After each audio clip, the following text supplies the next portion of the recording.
Hello बच्चों, स्वागत है आपका मेरे चैनल में निक मैथ्स। और आज मैं आपको सिखाने वाला हूँ इजी मैथ्स में बहुत ही इंपॉर्टेंट और टफ मानी जाने वाली टॉपिक ट्रिग्नोमेट्री। देखिए, ट्रिग्नोमेट्री हो या कोई भी टॉपिक हो, उसको क्रैक करने का एक ही तरीका है, आप उसके फॉर्मूलाज को दिमाग में मेमोराइज कर लेना। कभी भी आपको पूछो, आपको रटता रहना है वो फॉर्मूला, तभी आप इसे क्रैक कर पाओगे। ठीक है बच्चों, चलिए सीखेंगे आज। ये एक वेरी इंपॉर्टेंट प्रॉब्लम है आज का। देखिए, under root 1 + sin a/1 - sin a is equal to secant a plus tan a, ये प्रूफ करना है। सबसे पहले अपने को एक आइडेंटिटी रहेगी। देखिए, sine square plus cos square is equal to 1। कभी कभार ये बोला जाएगा कि कॉस स्क्वायर थीटा का फॉर्मूला क्या है। क्या करना है, 1 साइन स्क्वायर को वहां भेज दीजिए, 1 माइनस साइन स्क्वायर। कभी कभार आपको साइन स्क्वायर की वैल्यू क्या है पूछते लोग, तो क्या करना है, 1 माइनस कॉस स्क्वायर, सिंपल सी बात। और सीकेंट देखिए, जनरली क्या रहता है, कॉस सीकेंट का रेसिप्रोकल है, साइन कोसेक का है। मैं यहाँ लिख दे रहा हूं मैं, ताकि आपको कोई प्रॉब्लम नहीं होना है। और कॉट या टैन एक दूसरे के रेसिप्रोकल्स है, ये याद रखिए। आप इसको ऐसा लिख सकते हैं। ठीक है बच्चों, ये फॉर्मूलाज का फेस बहुत इंपॉर्टेंट है, ये याद रखिए आप। चलिए मैं सम की तरफ बढ़ रहा हूँ। मैं बहुत ही इजी वे में इसे सॉल्व करके आपके सामने लाऊंगा, देखिएगा। अंडर रूट वैसी है, 1 + sin a वैसी है, 1 - sin a वैसी है। मैंने कुछ नहीं किया है इसे। याद रखिए, जब जब ऐसा टर्म आपको आता है न्यूमरेटर बाय डिनोमिनेटर, वैसे उसको रेशनलाइजिंग करना है। रेशनलाइजिंग का मतलब क्या होता है, ये सेम लिखना है आपको। ठीक है, जो डिनोमिनेटर में है ना बच्चों, यहाँ पे जो साइन है फिलहाल के लिए सेम लिख दीजिए आप। डिनोमिनेटर जैसा है वैसे ही लिख दीजिए। एक छोटी सी चीज इसमें ऐड करना है।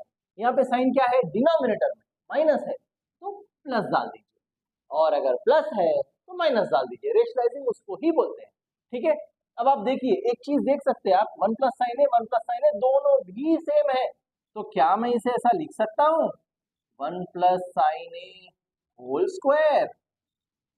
अब देखिए, यहाँ पे सेम है क्या, नहीं है, यहाँ माइनस है यहाँ प्लस है। तो क्या करेंगे हम, दो तरीके हैं इसको समझने के। फॉर्मूला के हिसाब से a + b × a - b a² - b² formula होता है, या फिर मेरे आइडिया के हिसाब से। चलिए देखिए, 1 कितने दिख रहे हैं आपको, यहाँ एक है यहाँ एक है, दो 1 है।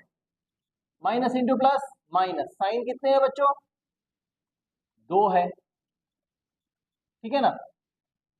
अब क्या करना है, देखिए मैंने अभी आपको कहा था कि 1 - sin स्क्वायर है, तो आपको सबसे पहले फॉर्मूला पे ग्रिप जमाना है। अब मेरे को यहाँ पे फॉर्मूले के हिसाब से क्या, तो बच्चों देखिए, यहाँ पे 1 - sin स्क्वायर a, जैसे कि मैंने आपको कहा था, cos square theta can be written as 1 - sin square theta. cos square यहीं पर है, 1 वैसी है, sin स्क्वायर वहां पे चले गया, माइनस हो जाता। तो देखिए, 1 + sin square sin a whole square by 1 - sin square क्या हो जाएगा, यहाँ पे cos स्क्वायर हो जाएगा।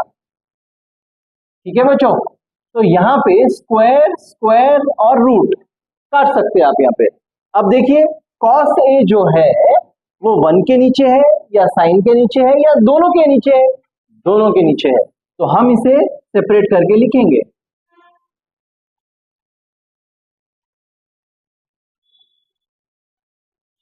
ठीक है बच्चों, दोनों के साथ मैंने लिख दिया है cos। अब आपको ज्यादा सोचने की जरूरत ही नहीं है, यहाँ पे डायरेक्ट जो आंसर है वो डाल सकते हैं। नहीं, अगर ऐसा आया बोल के अगर जानना है तो एक चीज सोचिए, मैंने आपको कहा था सेक या कॉस दोनों एक दूसरे के रेसिप्रोकल है, कहा था ना आपसे मैंने। 1/cos a का मतलब होता सेक ए, और साइन बाय कॉस मैंने लिखा है ऑलरेडी यहाँ पे tan a। हो गया आंसर। अगर एग्जाम में डाउट आ रहा है कि इसके बाद क्या आता, तो आप ज्यादा सोचिए मत, डायरेक्ट आंसर डालिए आप। एक बार मैं इस सम को फिर से समझा रहा हूं, आप देखिएगा। रेशनलाइजिंग करना, जब जब ऐसा न्यूमरेटर बाय डिनोमिनेटर फॉर्म आता, माइनस है प्लस के साथ करिए, दोनों ऊपर के टर्म हमेशा सेम आएंगे, होल स्क्वायर लिखिए, और नीचे हमेशा a + b × a - b का फॉर्म आता, तो a² - b² का फॉर्म लिखिए। उसके बाद कैसा भी है, अगर यहाँ 1 - sin स्क्वायर है तो cos आता, 1 - cos स्क्वायर है तो sin स्क्वायर आता। लिख दिया मैंने, स्क्वायर और रूट काट दिए, सेपरेट कर दिए और आंसर लिख दिए। अब आपको मैं सेम एक होमवर्क प्रॉब्लम दे रहा हूं बच्चों, आप लोग ट्राई करिए, डेफिनेटली आपको आएगा ये प्रॉब्लम।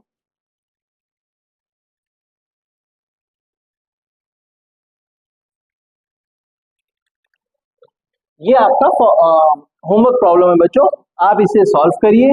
याद रखिए, एक चीज कभी भी याद रखिए आप, जैसा कि सम आपको ऐसे फेस में आया ना, कभी भी ये यहां पर भी एलएचएस में भी आ सकता है, ये आरएचएस में भी आ सकता है। तो आप क्या करना, अब यहां पे मैं लिख रहा हूं कंसीडर एलएचएस।